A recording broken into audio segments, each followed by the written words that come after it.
भारत में राज करते हैं ये 5 मोनोपोली स्टॉक्स। क्या आप जानते हैं ये कौन से हैं? नंबर 1, कोल इंडिया लिमिटेड।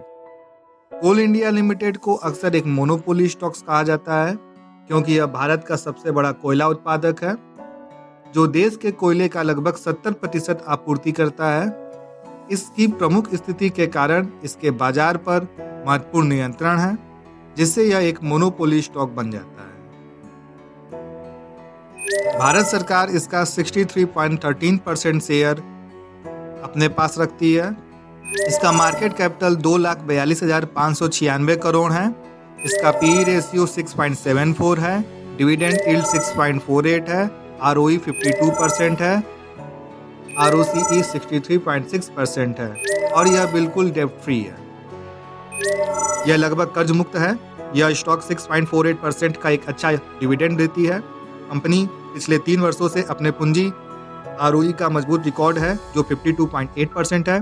कंपनी अपने लाभ का 49.8% डिविडेंड के रूप में देती है।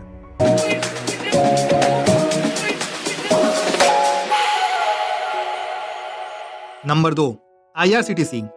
आईआरसीटीसी को भी एक मोनोपोली स्टॉक माना जाता है क्योंकि इसके पास भारतीय रेल के लिए online railway ticket booking, catering सेवाएं और पैक्ड ड्रिंक्स वाटर सेवाओं के लिए विशेष अधिकार है। यह एक मोनोपोली स्थिति का मतलब है कि इन विशिष्ट सेवा क्षेत्रों में आईआरसीटीसी के साथ कोई अन्य कंपनी प्रतिस्पर्धा नहीं करती है। गवर्नमेंट के पास इसका 62.40% शेयर है। इसका मार्केट कैपिटल 63,704 करोड़ है। ई ratio 6.74, dividend yield 6.48, ROE 52%, ROCE 63.6%। IRCTC भी डेब्ट फ्री कंपनी है। कंपनी ने अपना कर्ज कम कर दिया है। यह लगभग कर्ज मुक्त है। कंपनी ने पिछले 5 वर्षों में औसतन 32.2% की लाभ वृद्धि हासिल की है। पिछले 3 वर्षों में इसका पूंजी आरओई 41.9% रहा है। कंपनी अपने लाभ का 44.3% डिविडेंड के रूप में देती है।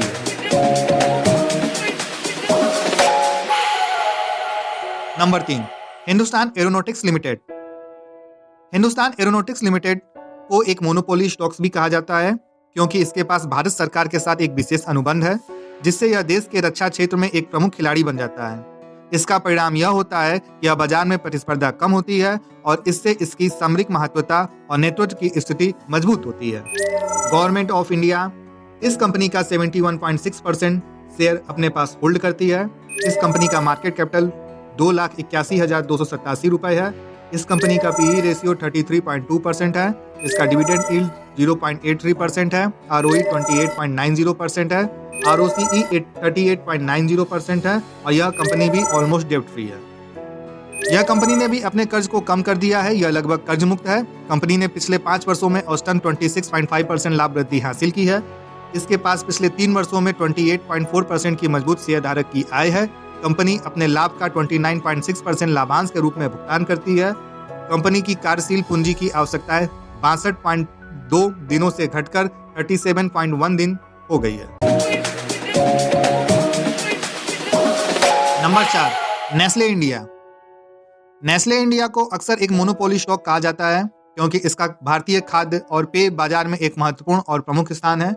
इस मजबूत बाजार उपस्थिति के कारण यह अपने क्षेत्र में काफी नियंत्रण स्थिति स्थापित करने में सक्षम है।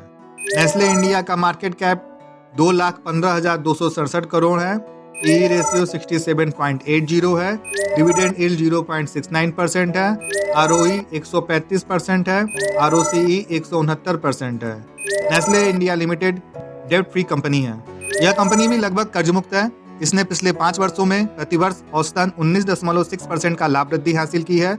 पिछले 3 वर्षों में कंपनी की इक्विटी आरओई बहुत अधिक 121% है। यह अपनी 86.2% मुनाफे को डिविडेंड के रूप में वितरित करती है।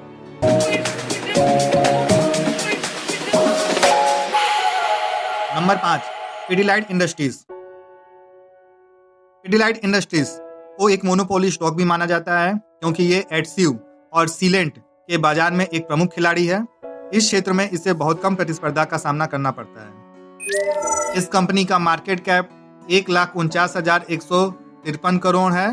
P ratio 76, dividend yield 0.55%, ROE 22.8%, ROCE 29.7% है। पिडिलाइट कंपनी भी ऑलमोस्ट डेब्ट फ्री है। यह कंपनी भी लगभग कर्ज मुक्त है। यह अपनी 44.4% मुनाफे को डिविडेंड के रूप में वितरित करती है। कंपनी की वर्किंग कैपिटल जरूरतें 41.8 दिनों से घटकर 24.3 दिनों तक आ गई।